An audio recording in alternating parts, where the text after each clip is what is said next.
Since Pandeli side, it's every poison genre, no one can stop me. When I jump, you just run it for me. And don't I see you gotta know this. Bang, bro. Bang, bro. Bang, bro. Since Pandeli side, it's every poison genre, no one can stop me. Hi guys, welcome back to my YouTube channel. It's Katlewa here. As you know, always bringing the phenomenal entrepreneur. Yeah, did I say that correct? Yeah, slow some of it. Yeah, but I did say that correct. So on today's episode, I have a phenomenal woman who was born in Pretoria, and yeah, man, she's a vibe. I gotta say she's a vibe, and today we'll be talking everything marketing and man, let me not spoil the fun. However, let me rather introduce her so that she can tell us more about her phenomenal work that she's done in the past. And yeah, well, help me welcome Lethabo Malobola. Hi, ma'am. How are you? I'm good, thanks. How are you? I'm very great. I'm doing great. It's been a hectic week, and I'm glad you have your meeting, and I'm sure you've engaged in your effort today. There's no rest for the week. Entrepreneurs know that. Yeah, true that. Otherwise, how have you been? No, everything is good. Just busy. Just busy capitalizing on the last few months of the year. Trying to make the best of it. The year's not over yet. Yeah. So there's still a lot of wins that can be won. Yeah. Most def. So on today's episode, you know, Shilo, I have Miss Lethabo. So we'll be delving more, especially who business slightly yake. But we want to know more what's like thought process yake in achieving all that she's achieved in the past and how has she done it. And yeah, okay, before we go deep into your business and all the ventures that you've explored into, can you kindly tell us a bit more about yourself? Where you grew up and how was your upbringing? Okay, I grew up in Pretoria, Mamelodi. I am a guys, like Yeah. you know, and I am a very big dreamer. I don't believe in limiting beliefs. I don't believe that certain things belong to certain people. I believe that the world is for us all to explore, and like nothing is oversaturated. There's space for everybody to occupy. Well, my upbringing there isn't much to tell about because I was a boring child to be honest. I just went to school, came back, and I was like, I wasn't really a sportsman. I wasn't really no highlights there.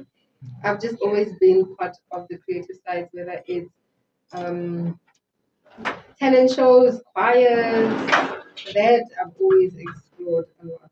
I was part of choirs, I was part of a lot of, I don't know, I went to an African school, so I don't know what they call them in conventional schools, but review, I was Sure. like the front line and all of that. I'm very artistic in that sense. Um, Otherwise, yeah, I matriculated. I had the best of both worlds. Don't be fooled by the accent. I matriculated actually in a township school. Sure. I'm going to say it's fortunate, even though it was a painful experience. I went to predominantly private or multiracial schools from creche up until grade 9.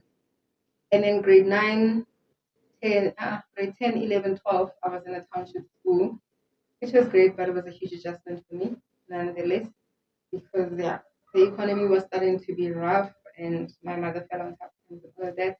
So as a result, I had to put myself through school. And that's why I had to apply myself a lot to really think about how I'm gonna survive the world because I think that opened my eyes to realizing that anything can happen, and as a person, you need to sort of have your own back kind of thing because when things change, I'm sure most people have experienced it. All you've got is yourself, really. So I had to figure out how I can leverage my strengths to make things work for me. So I straight out of high school, I think even before high school, I started working because I couldn't afford school. No one in my family could afford to take me through school. So I worked and then paid for school. So I was working and schooling at the same time, which I'm still doing. It's much easier now because I've done it before. But then, as a younger teen, it was a little bit daunting, but it was rewarding. And then I went on to work in many junior roles, mainly in sales. I worked for big companies, lucky for me, where I did a lot of sales, in-store sales. I worked for stores, like, I don't know, Guess, which goes under the Busby House, and many other stores under the Busby House, including outdoor, including, it's closed now, Mango, when they had direct stores. And then I moved into management. But before I moved into management in the stores, I was in I was at Global, which is also closed now, and I was also a junior, then went into management because, like I said, you have to learn how to capitalize your strengths to make them work for you. And then I moved into the marketing and advertising space, which meant working for marketing agencies. And then somewhere in between, it mixed up with HR and, because they're sort of intertwined, marketing and HR, because it's a lot of advertising, but it's also I worked on the people side of marketing because after we've drawn up the whole marketing plan, we have to go find the graphic designer, we have to go find the promoters, we have to go find all of those people, and that was my main function in the department. So that's how I learned to leverage my HR skills. Better did that, got my facilitation accreditation, and yeah, and then I'm here today running my own business, and I think that's that in a nutshell. No, that's a long, or can I say, yeah, that's a long background, you understand? Especially with all the accolades now, you understand? And you mentioned that you were in the corporate world before you transitioned into opening your own business. And how was it really, like being in the corporate and you in order to look back and say, yo, I wouldn't go back there for those specific reasons? Corporate is nice. I don't want to lie, it's nice.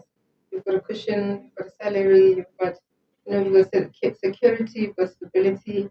But it just wasn't for me because other entrepreneurs will resonate with us. We don't function under no chaos.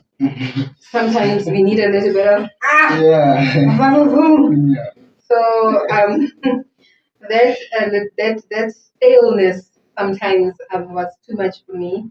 That waiting for someone to implement, even though I have this big great idea, I have to wait for someone to validate that it is a big great idea. That just wasn't working for me because in my own capacity, I have the idea implemented, whether it fails or it passes, but it's out of my brain. In corporate, I'm limited in doing those things. So I wouldn't say I won't go back to corporate, for sure, because nobody can tell the future. But those are the reasons that I would never go to corporate because personally, I feel I don't fit into teams that want to design you a certain way and keep you that way. A lot of people who are in corporate complain about growth and whatnot and whatnot. In your business, you can sort of control that. You can control the growth. You can control many aspects of your business, but you cannot do that in corporate. And I think that's one of the main reasons that I chose to go out on my own, so that I have the creative freedom to do what I think my natural inclination and talents inspire me to do. Mm. Creative freedom. I love that. I love that. Because the majority, especially EU, I would say, and you mentioned something earlier, which is like security. The lending security of having a security, like, isn't that isn't that one of the reasons why during COVID, most of us um, we were like shocked at the event or COVID, having to lose jobs, and isn't that the mentality essence of seeing our phone? Like, isn't that the mentality essence of seeing aspire to be more for ourselves? Did I put it right? Yeah. Yeah, I think I understand what you're saying, and definitely, but that would be living your life by the definition of fear. Mm. Because we must remember that in the end, as much as we want to think so, we don't control anything. And COVID has proved that we don't control anything. Anything can change at any moment. We can see all over social media floods and everything. I mean, we don't control everything. We cannot control everything. What we can control, however, is our decisions and the things that make us happy. So entrepreneurs were hit quite hard during entrepreneurship, but people were retrenched as well.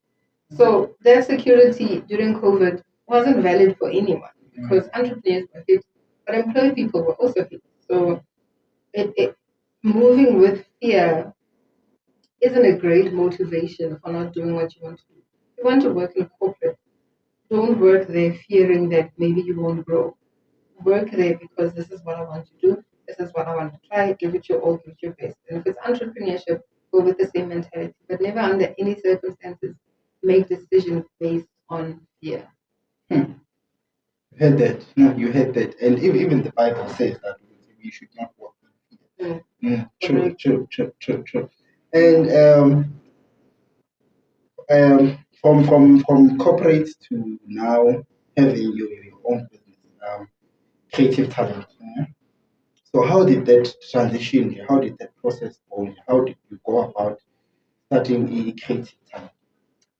Okay, I first made a decision that I am not going to work forever because I wanted to do other things and the 9 to 5 just wasn't that for me because I want to live. Like I'm the person that wants to go on camps, holidays and whatnot. I want to be able to have the flexibility to live and I want to have the money to do that. Corporate gives you the money, but it really gives you the time. So I wanted to live in a world where I can do both. So I made a decision that I don't want to work forever. And when I decided that, I registered my business while I was working and I built up my social media pages while I was working. And then I designed my product while I was working. And then I started looking at my target market and my client base. And then when I got to a point where I realized I do have a client base, so essentially I tested the market. I tested the market to see if it's something that I can do on a full-time basis. So I tested the market. And when I saw that the market is giving signs of yes, there might be, I didn't wait for a definite yes because at the time I couldn't take on many clients because, like I said, I had a full-time job. But testing the market meant I got 1, 2 clients a month, which for me was a signal that if I did this full-time, that could grow from 2 to 20 to 200 if I gave it my all. And that's all I needed. I just wanted to put my product out there so people can have access to it. And if they buy it, then I have a market. I just need to work on it. So that's what I did. I registered my business. I registered my platform. I promoted my business. And then at a certain point, I realized that I'm not giving my business enough time because I'm working. This is 2 years after I've registered. And then I realized I'm not giving my business enough time. I need to choose. And obviously, then I had to choose me because at the end of the day, corporate is someone else's business. So, and if I went in with the mentality of if it doesn't work out, I can find another corporate job. Sure. And would you say finding clients was one of the hardest hardest aspects in your business? I wouldn't say hardest. I must be honest. Business is very hard. But finding clients is not one of the hardest. You just need to know your target market and price right, and then the clients will come. And also, you just need to polish your sales skills. Once you can sell milk to a cow, you're good. Polish those skills, and then you're fine. I wouldn't say it's the hardest. It is quite hard because it is very intensive. You have to do it intentionally every day, otherwise your business runs dry. But it's definitely not the hardest. There's other aspects that are much harder. Ne? And njengoba usho like it takes a hold of you.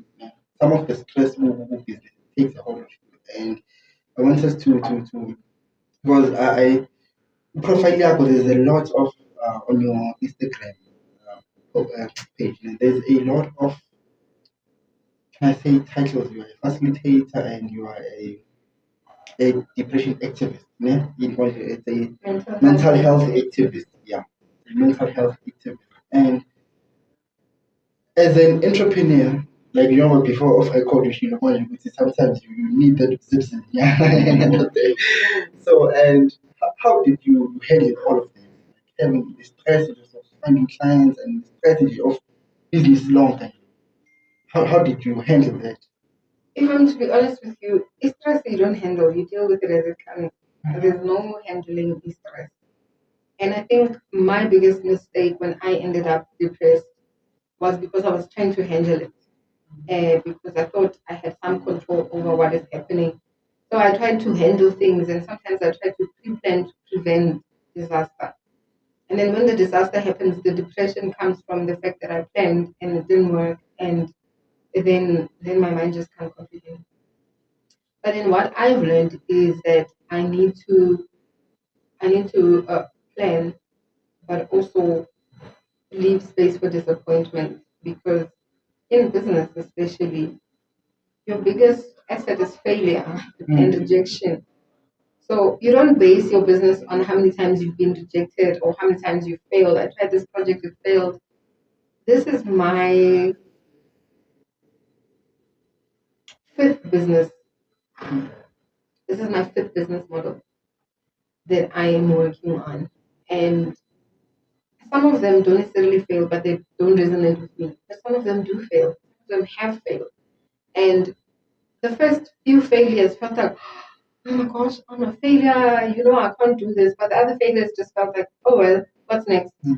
Because it's a thing that you need to practice, because when going back to clients, when you're looking for clients, you get rejected a lot. You knock 1,000 doors to get one door open. So if you're gonna base that on your happiness or your success, it's gonna kill you as a business. It's gonna kill you as a business. So Mina, a lot of times I have learned that I don't have to deal with business. I just have to take care of myself. So what do I mean by this?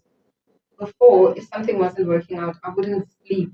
I would work day and night looking at the concept, looking for clients, looking for backup plans, looking for this. I wouldn't eat because I felt like it's a waste of time. I wouldn't socialize because I felt like it's a waste of time. But when I started this business, first of all, I leveraged collaboration, which means asking for help, being able to say, hey, can you borrow me your podcast equipment? Instead of figuring out how I'm going to pay R1 million for a studio and whatever, ask for help, collaborate with the next person, and do that. Number two, take care of myself in a sense of eating right and sleeping well. So even when things go bad, I because through hard experiences, I've learned that not eating and not sleeping is not going to solve my problem. It's not going to solve my problem. I have to eat, I have to sleep, because whether I do it or not, the problem is not going away. So, and talking about it, I think, as you've seen, I've got a network of women that I work with. And sometimes we just call, we're like, hey, how you doing? It's like, hey, I'm having a mental breakdown. And I'm also having a mental breakdown. That's good. That's good. Just to have a shoulder to cry on, to be like, hey, hi, it's cool cooking.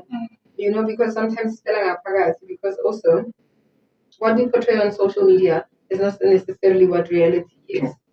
So when that reality hits you, it doesn't match your social media, and you can't necessarily go to social media and cry every day something happens. But when you have your network of people or someone you trust, then you can have them as a fallback, to cry on or to get advice. But basically, no man is an island. Ask for help, whether it's material things or advice. Ask for help, rest and eat. And your passion for the passion for mental health, where did it come from? It came from my own experience. I was admitted into a psychiatric hospital because I crashed, where my body literally refused to sleep, refused to eat. I could not do anything but exist. So after a few days that I hadn't been sleeping, I went to go see my psychologist as for a normal routine. I think at the time my mental health was deteriorating, so I was seeing her, I think, every Thursday. And then on that Thursday, I met her, and I think she could see in my eyes that I hadn't slept. And she asked me, "Are you okay?" I'm like, She's like, "How are you sleeping?" I'm not. And then she told me, "Okay, we need to go see a psychiatrist." Then I subsequently got admitted. And then the fixes that they gave me wasn't like some miracle. thing that I needed to do. It didn't require much. It just required rest, ask for help, eat. You will be fine. Relax. So I developed a passion realizing that I didn't speak about mental health because I was afraid of being perceived as a failure. As I was afraid because people are gonna say, yeah, Tanya, mental illness means Tanya Yeah. in our culture, in the Sure. black culture. Sure. There's no such thing as depression. You're depressed because awunya kunyaka mmereko. You're depressed because awunya kotwa kuka murimi. You're depressed because so then I realized there isn't really a platform for black people to talk about depression or to talk about any feeling in general because feelings we are not used to that in our culture. So you get beat, no kalaba to kalelane. So you must feel the pain in silence, is what we were taught. So my being an activist was learning that I need to speak, and my being an activist was telling the next person that you can speak to me. I'm black, but I understand because I've been through it. I've been through it. I'm normalizing that black people get depressed also. Black people get not access for as popularly known. Because the can't really see depression Yeah. Yeah. And now me just to share a bit of now me I think we are saying it's more like similar situation, especially your Chelamani after the event, like went through like from 100 to 0. So like me now being a celebrator, but here I am thinking of this. And later also to be mentioned about talking. I started doing that, man. I started doing that, like talking, like there's a friend of mine, partner, business partner. So we talk about all these things and what's been happening. And mind you, the more you talk, the more feeling like even though like solution even immediate, even immediate, but then like talking just about it, we don't know, like the very yeah, I love that, I love that, I love that. And mind you, is there any other initiatives like involved now with regards to spreading the weight of mental health? Like I mentioned, I work with other women. We don't necessarily exclude men, but our main frame is women. But the events that we have accommodated women. So the other initiatives is those networks that I form part of, where there's the self-care, and then there's the well-being side, and then there's the goal side, and then we just have random events. We go for random things. Like the other one where we had men involved was the yoga and dance event, and then we had a hike, and then it's just so that it can help people to get out of their stresses for even for a moment, just to get you out of the house where it's probably your main stressor. Maybe it's your family, or get you out of the office. Maybe the office is your main stressor. Just for a day, spend with people who have been through what you've been through or similar, and then yeah, and then otherwise we have counselors, so it's just the small things that we can do to make sure that we maintain our mental health. I love it, love it, I love it. Yo, like you've been doing this, I'm sure. It's been how many years now? Not long, 6 years. 6 years. Yes. 6 years. And creative talent when was founded? It was founded 6 years ago, but 6 it was years ago. officially registered. Was 2019 until now. Yeah, so now it's like 5 years. Yeah. You're paid for shit. Show you the experience. And can you please tell us more like the creative talent? Okay. What does it offer? Like, yeah, some of the services that you offer. Okay, Creative Talent is an HR marketing and communications agency. So in the HR space, I do for individuals coaching consultations for careers, whether you are starting out in your career, you don't know where to do, where to go. I help those young people, graduates or matriculants or whatever. Also help people who are in their mid senior level but looking to grow. I call it change management. I do that. I work with companies to draft their policies and disciplinary codes, and then I chair their disciplinary heads. So the labor relations side, not all of it, just a slip of the labor relations side. And then marketing. In marketing, I mainly work with marketing strategies and brand strategies, which means branding you as a business from your logo to the little bits of things that make your business look a certain way, the look and feel of your business, and your brand identity as a business. Then the marketing strategy is how to put you out there in the public. Because say for example, you are a doctor, one of my clients is a doctor, but you are on TikTok. Yes, it's gonna get you business. But nobody gets sick and goes on TikTok and says, what is wrong with my toe? People go on to Google. So that's where I come in to show you that this specific strategy is what is gonna work for your type of business. That is me in marketing. And communications is just me helping with proposals, business plans, and a little bit of PR here and there. I mean, in marketing, I just want to know, am I feeling the right path Yeah. with regards to my own brand? Because we brand now, so I want to know if I'm feeling the right path. No, but again, speaking about the marketing, what are some of the most common pitfalls that you face, especially for marketing? Marketing, people think that marketing and branding is the same thing. It is not. And I will give you an example. Coca-Cola. If you pass any billboard in Coca-Cola, you will know this is Coca-Cola. That is not marketing, it's branding. Marketing is them actually going out, making ads on radio, making ads on TV, showing up for the drive, showing up at the events that people have. That is marketing. So a lot of the times people confuse the two and assume they are one, and then think that their marketing or their branding strategy is failing because they want to intertwine them thinking that they are one. So that is the most common pitfall that I've seen that my clients do. No, because really, marketing and advertising is associated and they one. Because marketing is actually discussing. And so I think the first time me that so I learned in both for sure because marketing and advertising. For us, we were like, I'm going to market, so we print out a pamphlet. We were like, no, this is marketing. Only to find out that it is advertising. Because if it's human affair, it's advertising. So it makes sense now. It makes sense now. So Kazington, I hope you're listening. So and with regards to other like misconceptions that we have, especially as entrepreneurs or maybe startups, what are some of the misconceptions that we do or maybe we face as entrepreneurs?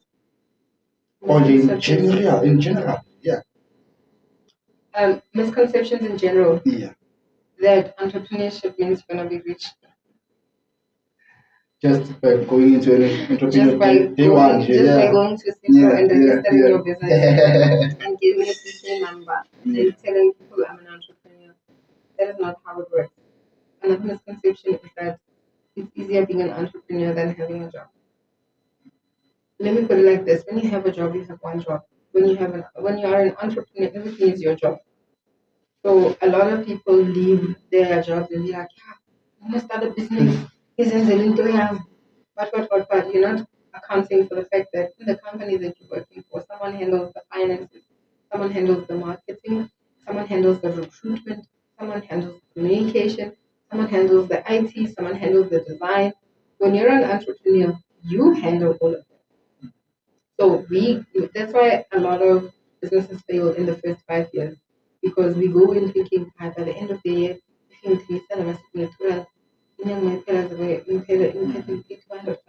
you're not considering the cost that comes with that. You're not considering the time it will take for you to do all of that and advertise and everything.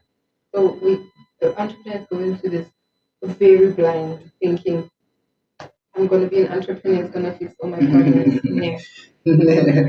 And your mind was like one that I'm misconception. What do you think are some of our like the strategies that maybe we can strategies or tactics that we can implement maybe in coming right with marketing. And fundamental. You see, with marketing, né? Easier said than done. Fundamental. Yeah, nothing is easy. Nothing is easy. Finding a job is not easy. Finding a mentor won't be easy either. Find a mentor. When it comes to marketing, né, you can learn things online and do everything that Google says. But it's easier to emulate. When I say find a mentor, you don't have to find a paid one because obviously we charge to mentor people. Mentoring is not free because it's hard work. But when I say find a mentor, find someone you can emulate. Decide, okay, this is my mentor. That means you are on each and every one of his platforms and his website and get in touch with all of his events. You can learn by just seeing, oh, this guy, when's the so and so, when's the so and so, then you can implement. So you'll find someone who's in your line of business that you can emulate. That is the easiest way to do. If they won't mentor you in person, then watch them from a distance. Then you can use copycat strategies in the beginning because even big businesses still use copycat strategies. And I'll give you an example with the banks. In the beginning, a few years ago, FNB, now all the banks have it. Because why? Copycat strategy. So even with us as entrepreneurs, we use copycat strategy. See, we take it. So things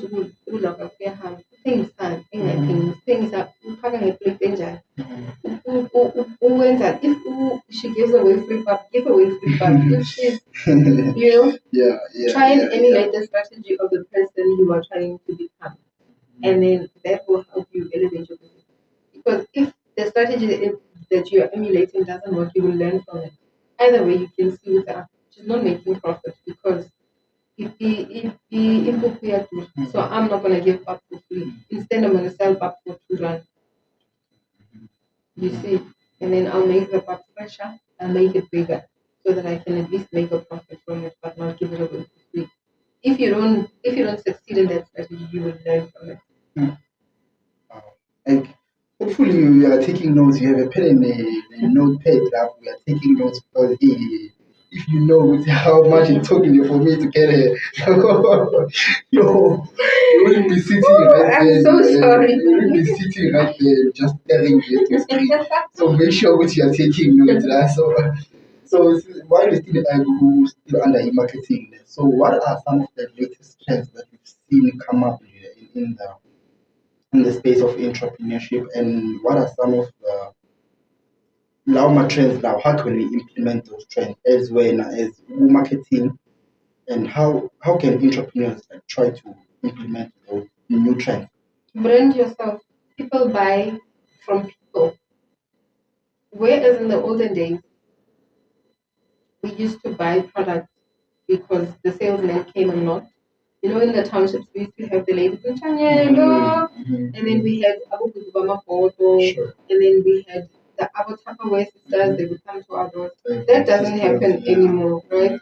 So the brand created a name for themselves, and then the people will filter down. Today's world, when you start a business, we will buy from you because we know you. If you're not on any social media platform, these people are not going to buy from you. If your social media platform looks down, language, we're not going to buy from you because who are you? So, brand identity in today's business world is very, very important. If you look at, I'm going to give you a very popular example, this kind of one. Any video, podcast, interview, anything that he does, his name is at the bottom. He's branding himself. No matter he's interviewed by who or by who, his brand is at the bottom so that we can identify with that signature that he puts there at the bottom. He's branded himself. So tomorrow when he says, I am selling a coaching service for 4.5, we're going to buy it because we know him, because he's everywhere. So unlike in the past where you could hide yourself or hide your brand and hope that word of mouth will spread, we want to vet you. We want to see where else are you. What are people saying about you? Because on social media, people are going to go and they're going to comment. We want to see how people have experienced you then we will buy from you. So that is the trend that is upcoming, and using the bigger platforms, engaging with people so that you can increase your sales. So that also means testing the market. For some people, it's Facebook. Facebook is a good platform. For me, it's TikTok. Sure. My customer base is predominantly on TikTok, and I was sleeping on TikTok because I thought, you know what, the dancers, the trends, the whatever, it's not gonna be for me. But then because I was testing the market, Instagram, Facebook, LinkedIn, TikTok, and then I hit my money card on TikTok. So you need to test the market and see, okay, my target market is here, or it's here, or it's here. Once you found it, capitalize. And you know also like the digital landscape has changed like so much, so much drastically, especially when it comes to about TikTok, Facebook, and whatnot. And what are some of the like say like trends, or maybe let me think the no we could do show my TikTok it's your money card. For some entrepreneurs out there, now I remember at first I was like, TikTok, no, full of dancers and whatnot, and I'm gonna waste my time. But for some entrepreneurs, it works. But Mali, what would you say to that entrepreneur or starting or something like your mentality? TikTok and Amazon was just cut for Facebook because I think social media was designed to start us. Yes, it's good for other businesses and whatnot, but for the mind of someone to it's your completely it's perverse another dimension. But what would you say to that entrepreneur now who's still stuck with the like I'm not gonna use social media for advertising my own business? Well, you're not gonna make money. People must look at the trends. Iyafana nokuthi the world has moved from ikachibana to imoto wena ustaka ukuthi abantu ama-accident ngemoto ngizohamba ngekachibana ikachibana ayibulali umuntu. Then hamba ngekachibana uzofika after 20 years sizofika in 1 hour. I mean, everything is a risk at the end of the day. And speaking on the fact that social media is perverse, so is everything else in the world. Everything is perverse. When you go onto social media, you must go knowing what are you there to do. Are you there to dance? The dancers are also making money. Yeah. They are not dancing there for fun. They have a strategy behind those dances because the next thing we are going to dance, I won. They are paying her or him to dance when he dance. So now we're getting a strategy. So don't go around looking at what other people are doing. Drop your own strategy, implement, monitor. And the difference of the traditional marketing and the new era marketing, how has it completely changed the game or revolutionized the game? To be honest, they must be used side by side. You can't neglect one and do one because you must remember. Let's imagine social media suddenly disappears today, and the only way you know how to get customers is via social media. What's going to happen to your business? It's going to crash. But what if you're just a traditional marketer and you don't want to go on social media, but social media sales are booming? You're going to crash. So at all points in time, you must use both strategies interchangeably. Again, means studying your audience. You know ukuthi angeke uze uthole i-target market of corporates on TikTok. You've got to go to LinkedIn. You've got to go. It's again adjusting your strategy to match the thing you are after. If traditional marketing, if let's say for example your target market, aboko, because you are selling walking sticks, Marupizu, who advertise on social media. But let's say, for example, you're selling, like, what is this thing that brings Prime, the drink Prime? But you are selling it in a magazine, in a newspaper, advertiser in the range. Read your target market and use the correct mode of advertising. None of them is outdated. It's just about your target market. And mind you, like you emphasize in the target market, like choosing a target market. Like how do we really know this is my target market? Because for me, I would say like the target market is someone who wants to go into a business. You want. So how do I really tell you, okay, this is my market? Okay, so I believe with this one CNZD SWOT analysis, SWOT analysis, yes, yes. strengths, weaknesses, opportunities, and threats. Sure. Oh, it's for opportunities. How you see your target market is through opportunities. When we ask with okay, for example, you want to target businesses that are new. Sure. You need to create bait because people for them to come to you, you need to put yourself out there first. You need to create bait and say, I maybe post a post and say um when days are dark, friends are few. Yeah. And then you will read the engagement, which okay, I posted about and I think I got 50,000 likes. Then post and say, hey, sometimes entrepreneurship can be stressful. You get 50 likes, you know those people are yours. If you see like on Instagram, for example, you see a certain 4 or 5 people commenting, liking your status or appearing, because Instagram also helps us with the algorithm. Then you know those people are doing exactly what you do, or they're consuming exactly what you do. That's your target market. It's not like in the olden days where it's so difficult to find it. That's all you have to do. You just have to study the market and study your competition as well. Go look at your competition. Okay. See who are they selling to. Then you can see which okay, my things are not efficient. Then you have to also go find your own fishy people. Yeah.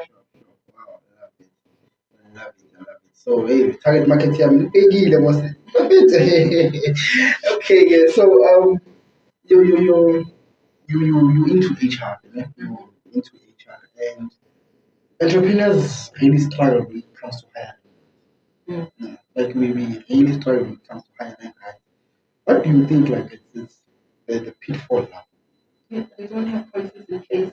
We don't have the right compliance measures in place. We don't have the right training in place. Remember, as entrepreneurs, we can't be jack of all trades. Sure. As an entrepreneur, you're an engineer. You're not an HR specialist. So you want to do the HR for yourself. Yeah, And true, that's the true, pitfall. true. Yeah. My job is to be able to spot talent, and it's been my job for years. Chances are, by the time a person walks in, I can already tell this is not the candidate before they even sit down. They've already failed. But you can't because it's not your specialty, it's mine. The same way an architect can look up and say this building is not straight, but I can't see if it's straight or not. Sure. So the pitfall is you are trying to do the hiring by yourself. You are trying to, instead of outsourcing someone and paying them a little to help you vet the people, you would rather go hire different people and change them, which in the end costs you more. Instead of outsourcing it, getting the right people to help you find your talent and then keeping your talent so your business can grow. Okay. So how do we avoid all of this? All of this. Right. If we avoid a range so we must come to you as those higher. Yeah, so like I said, you can also, it's not me necessarily. On Mhm. Instagram, Yes, there's yes, many other people like me. But yes, if you want to make sure that you're spotting the right talent, you need to speak to people who work in talent and say to them, I'm looking for this particular person that has this type of strength. We can tell from a candidate that this candidate is a legit and a good candidate for this role. But chances are, because you are, for example, maybe looking for a software engineer and you are a civil engineer, you're not going to know what it takes to be a software engineer. Whereas I've interviewed many software engineers and I know what a good one should be able to say. You know what I mean? And if you mention with Monday, you can see which this one is the right candidate or not. Is like how do you go about choosing, or maybe the process of choosing the right candidate? Like I said, for us it's discernment. We've worked in this industry for a long time. You can see nje umuntu makangena by the way they dress, by the way they're going to take their seat, by the way they're going to articulate themselves, that this candidate is going to go this position is going to work. For example, if you're looking for a salesperson and someone uyangena unyanga, but very timid and quiet and being like, You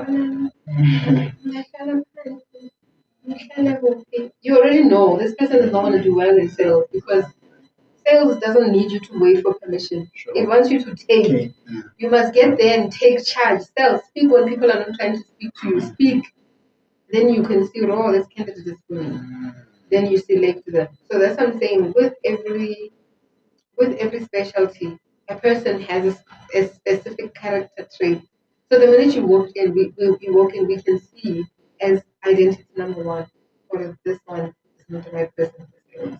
You see, for example, if we're looking for someone to work reception, but you come in and you're very hyperactive and you're very like, reception is boring. Sure. You feel not timid. Yeah. Good day, welcome to Creative Talent. How can I help you? Thank you. Good day, welcome to Creative Talent. How can I help you? But you hire only hyperactive. Angeke as a survive. Yeah. Because we are very True, easily. true, So true. that's what I'm saying. By the time that person says hello, we already know. This one is also a reception. True. That's right. So can you kindly highlight like some of what can I say? It's like some of like the significance of HR, especially in growing organization. Okay, insignificance HR number one, it helps you. I don't know if you guys know this word, staff turnaround.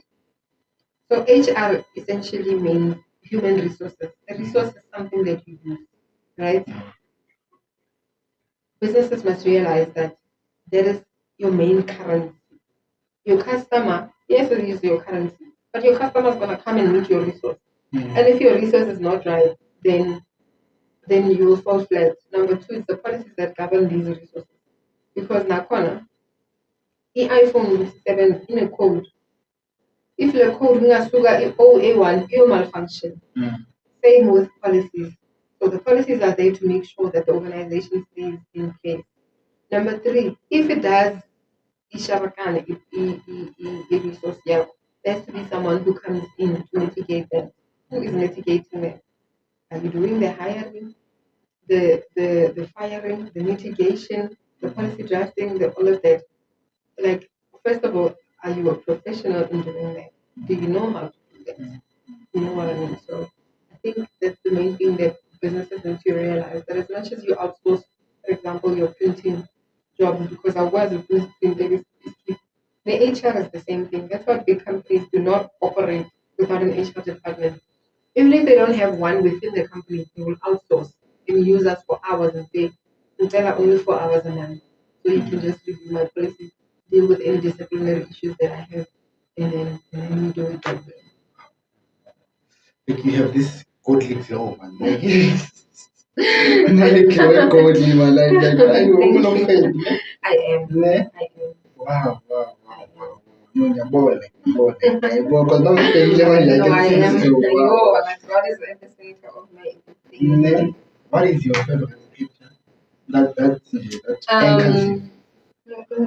My favorite scripture, I'm not sure where it is, but it's in the Bible where it talks about if the fowls of the air and the beasts of the earth can be fed by God, they are valued by Him. How much more not you? So it gets me out of the space of romance. What if this doesn't work out? What if that?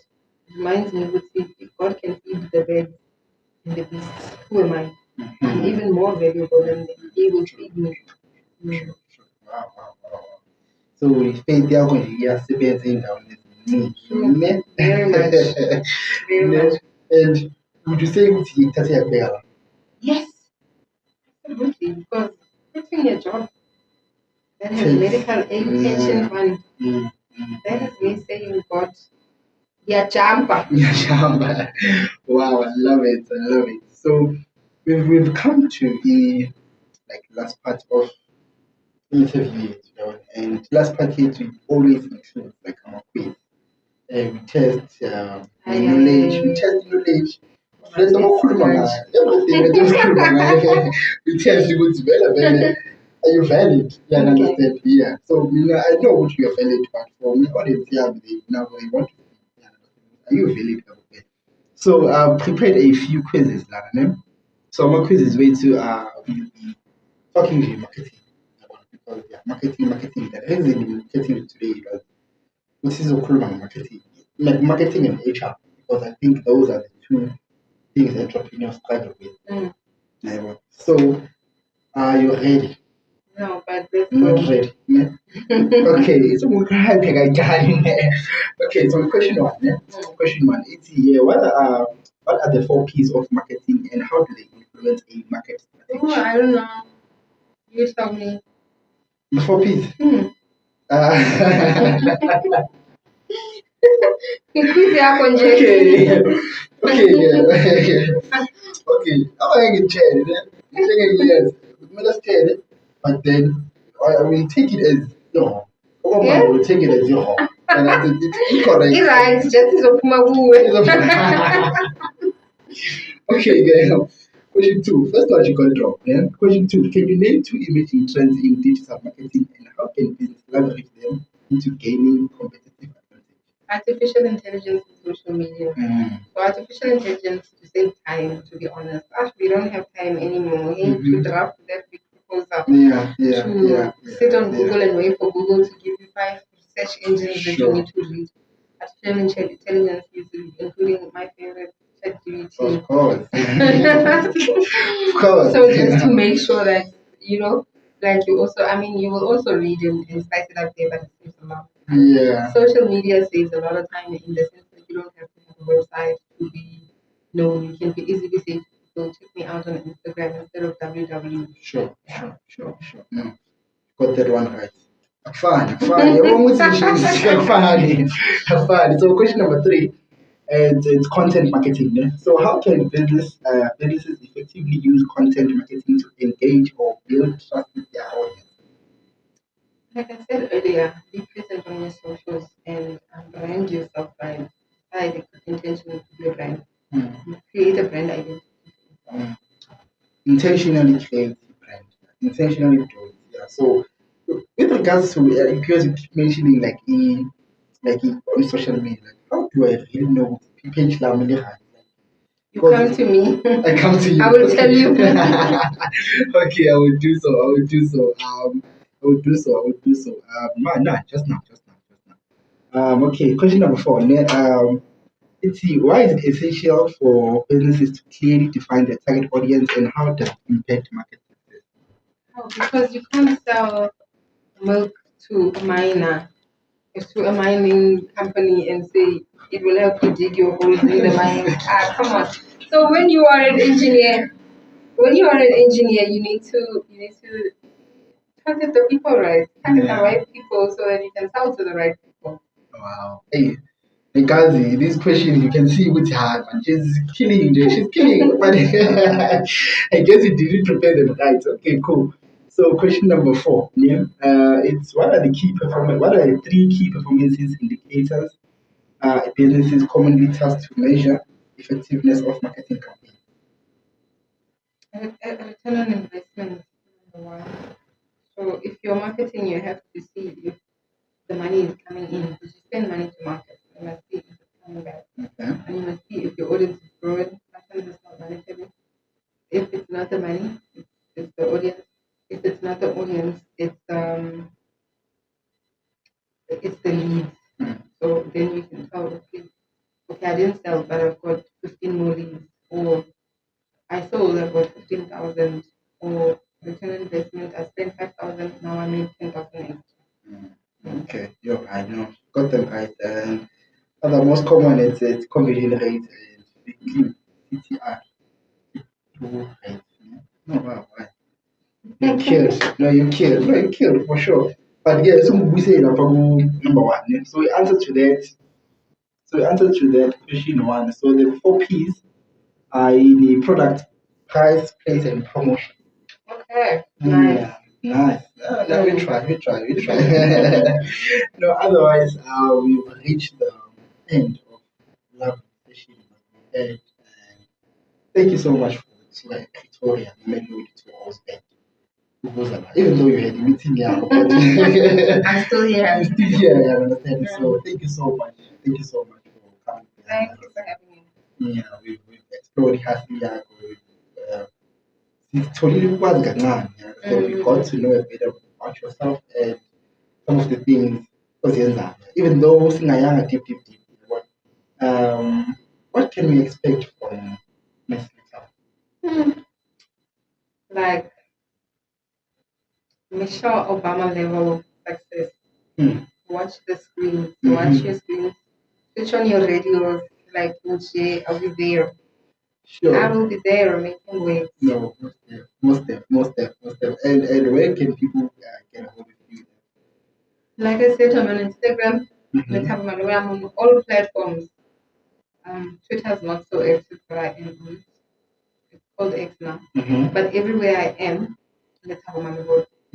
Instagram, Facebook, LinkedIn, Lethabo Malobola on all my platforms. No, for sure. So if you need a mentor, LinkedIn, ne? I charge it. Charge, ne? Yeah, no, most of it. everything like that's smart. You understand? But everything is money. However, I would like to share my 2 cents, especially when it comes to mental health. Guys, man, take care of yourself. Like, take care of yourself. Make sure with we are. And now she's a testament of that. And something that she went through, and now myself I went through. Even though as I didn't end up with my psychiatric, but then it almost because I don't have everything figured out. So guys, like, take care of yourself. Make sure with you talk. Like, make sure with you talk. Talk to the right people. Don't just talk to me here, but talk to someone who feel comfortable now, I guess, because siyasaba sinale ukuthi ubani uzothatha indaba zamazisi kubani bani, understand? So talk to the right people. Talk to your mom. Talk to whoever. As long as you talk, and be intentional about everything you do. Be intentional about everything. So from me to you guys, niyazi ntwana yasekhaya isukile kaHlohong yayimamelodi but yaphela Osbeck. So yeah, bafethu ngiyacaba Caterpillar Academy, we make sure we always do the best. So from me to you guys, love and peace, and take care of yourself. Peace. Oh yeah. Thank you. Thank you. Thank you so much. Wow.